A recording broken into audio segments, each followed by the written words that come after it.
সে আমার বড় বড়দি। আমি আমার দেয়ালে পিঠ থেকে গেছে, আমি তখন অসহায়, বাবু বাড়িতে নেই, বাবু দিল্লিতে আছে। আমি কার কাছে বলবো এই কথা? আমি মনে করেছি সে যোগ্য, সে আমার বড় দিদি।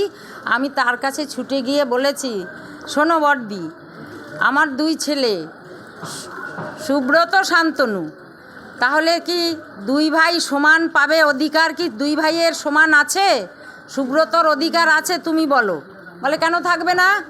সুব্রত বড়, তার অধিকার কেন থাকবে না? হিসাবে তো সেই সংঘাতিপতি হয়।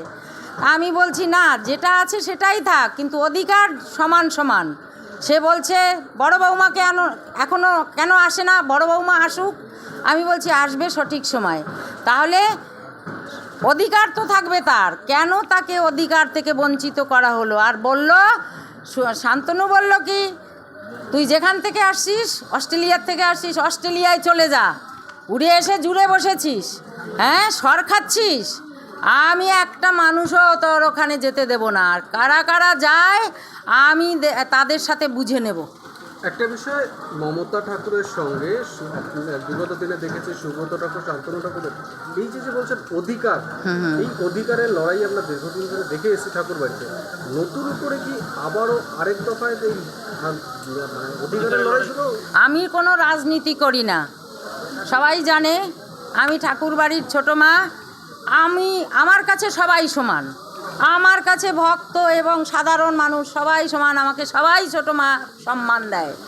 তাহলে আমি সবার কাছে যেতে পারি। তা আমি সেই জন্য মনে করেছি যে আমার দিদিভাইয়ের কাছে যাই, আমি একটু জিজ্ঞাসা করি যে সমান অধিকার থাকবে তো দুই ভাইয়ের? শান্তনু দিতে চাচ্ছে না অধিকার, নাট মন্দিরে বসবে। ওই যে নাট মন্দির অধিকার, মতুয়া মহাসংঘের অধিকার, মতুয়া মহাসংঘের সমান অধিকার থাকবে। ও বলেছে সংগঠন আমি করেছি, এখানে সুব্রত ঠাকুরের কোনো অধিকার থাকবে না। সুব্রত ঠাকুর তো মহাসংঘাধিপতি, শান্তনু ঠাকুর সংঘাধিপতি। এখানে তো দুজন দুই পদে রয়েছে এবং সুব্রত নামে রয়েছে, কোনো কর্মে নাই, কর্মে তাকে দেবে না। ওই বলেছি আগেই, ওর কতগুলো আছে লোকজন ফিট করা, তারাই এই সর্বনাশটা করছে। আমি তো আগেই বলেছি, নেপথ্যে করাচ্ছে ওদের দিয়ে। আপনার নাম? আমার নাম শ্রীমতী ছবিরানী ঠাকুর।